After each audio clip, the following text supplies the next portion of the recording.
We talked yesterday. We almost didn't. About how about this? And Mike Garafolo was on, said, you looked at the schedule and said, why in the world would anybody schedule this game 3 days before Christmas? And now it's relevant, and they're both in the playoff mix. Then you tune in, and, a Jets-Jaguars game broke out. Let's start on the positive. Okay. All right, it's the holiday season. Yes. Plenty of time to air the grievances later. Credit to the Jaguars. You were watching the cultural shift there, the belief with Doug Peterson. You watch Trevor Lawrence. It's not just the long flowing locks. Like, he's so cool and collected on the sideline, enjoying himself. It's weird weather. It's in the 50s, but it's like sideways rain every time that you're watching.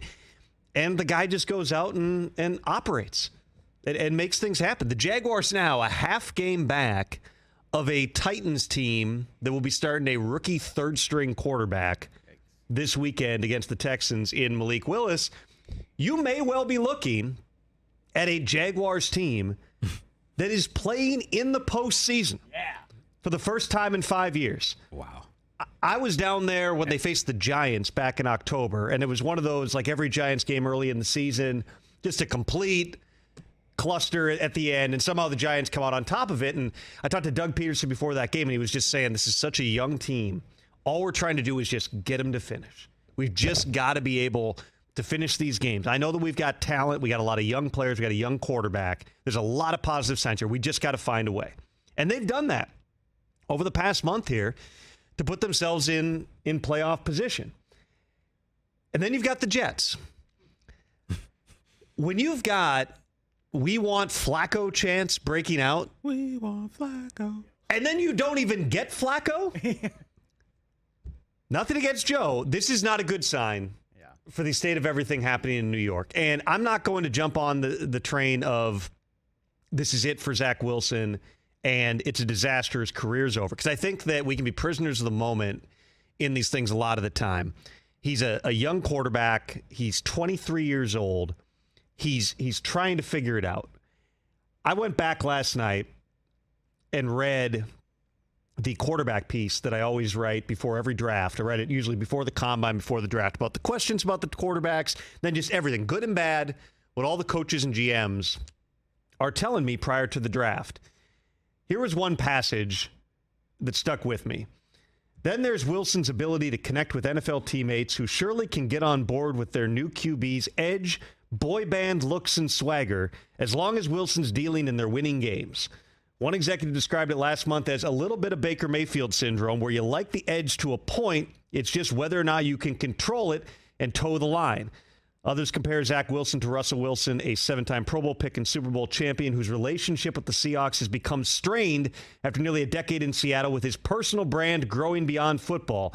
There's no spotlight like New York, where the Jets own the number 2 pick. If Zach Wilson stays healthy, he has the talent to be a superstar.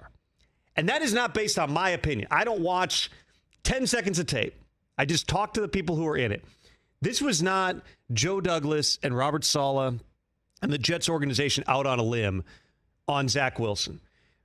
To a man, when I talked to coaches and scouts within the league, everybody had, in some order, Trevor Lawrence and Zach Wilson as 1-2 in that draft. There was a lot that Zach Wilson put on tape in his last year at BYU that you said, we can work with this. Mechanics were a little bit different.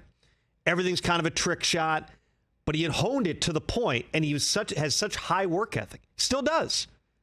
He works his tail off, but sometimes that can be to your detriment. And when you watch Zach Wilson in that game last night, I don't know that I've seen any other quarterback this year who everything seems to happen late. Yeah, if it's a check down, he'll get to that. But there were a handful of balls last night where he's just standing in the pocket and then throwing up a prayer into coverage like you're playing a Thanksgiving Day game against your cousins.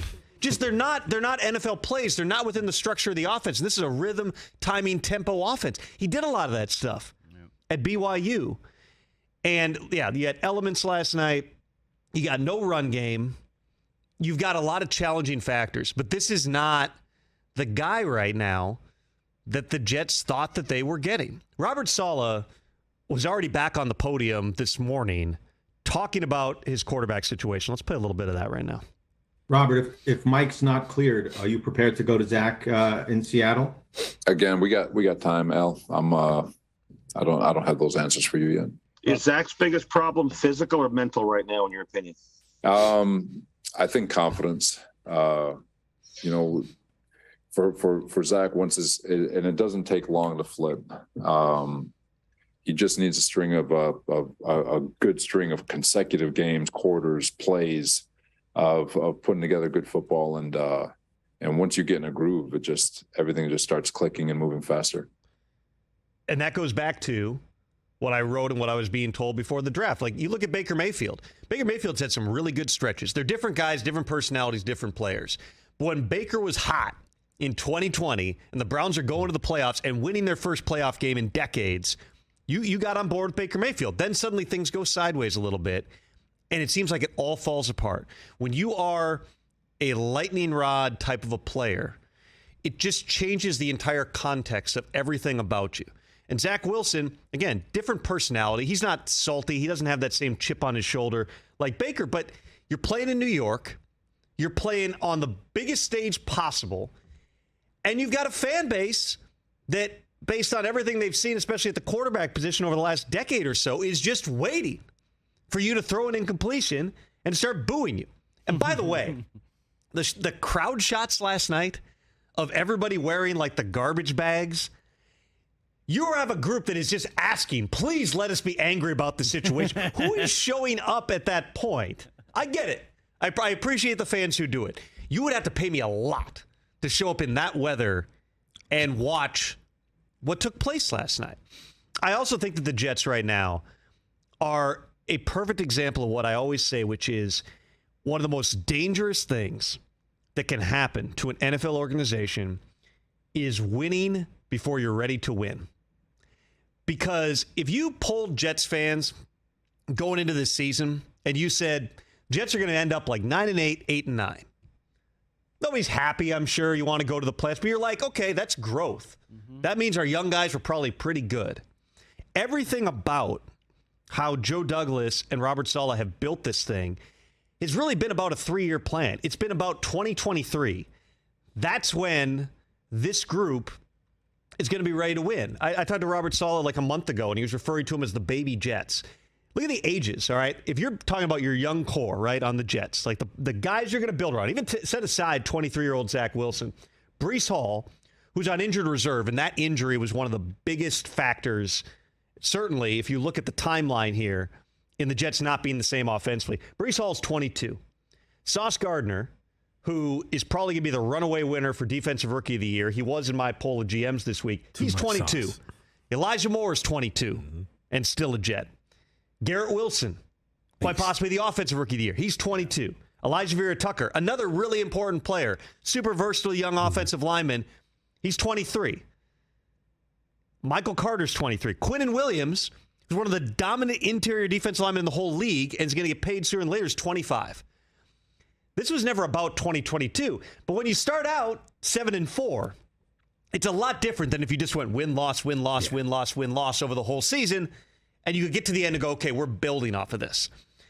And that's where, whether it's the media, whether it's fans, whether it is, quite frankly, ownership that's assessing everything, where you can get yourself into trouble is when you start judging it off of, well, we're not improving. We're not getting better. The Jets had a really hard schedule over the last month. They played the Vikings in Minnesota, took them to the brink. They played the Bills in Buffalo. That was a close game. Obviously did not generate enough offensively. Mike White was getting the hell beat out of him. Somehow stayed in the game. They faced the Lions team, one of the hottest teams in football. And then you faced the Jaguars at probably the wrong time. Last night was the first time you did not look at them as being a competitive team. And the quarterback was a huge part of that. They then roll in Tim Tebow Jr., Chris Streveler. He looks like him. The offense kind of operates the same, which is don't let him throw the ball over 4 yards down the field here. If he hits CJ Uzomah in stride, CJ Uzomah has no one within 20 yards of him. If Streveler just gets the ball out there, that's a touchdown, and maybe it flips the whole game. Right. Other than that, it was, okay, we're going to run quarterback draw left. We're going to run power right. Just keep it on the ground. Do whatever you can. He's even wearing the same number as Tebow.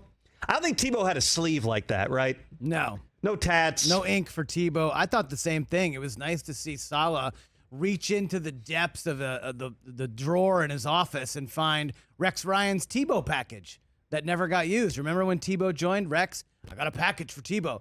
Do you? Robert Saleh found it, used it for this guy I'd never heard of. You'd never heard of this guy. Be honest, Tom. Chris Streveler? Never heard of him. CFL legend, Winnipeg Blue Bombers won the Grey Cup. Was shirtless in the parade, wearing like a fur vest. You've never seen that video? That's why you're an NFL He's a Network legend. insider. He played well in the preseason too. They cut him, brought him back on the practice squad. They've had this package of plays in for like 2 months for him. They just hadn't really had the occasion to go to it. They actually elevated Streveler the first time they played the Patriots, and then didn't use him at all. Didn't even have him active. And at that time, it looked like it was strictly to mess with Belichick and just make him think about something that they weren't actually going to do. Sure. This time, they bring him up. They end up having to put him in the game because you're just at that point trying to find some kind of spark. But when you bench the number 2 pick again, it just raises all types of questions about where this thing is headed going forward. And I know that Robert Saleh also said today, playoffs is far-fetched. That's fair.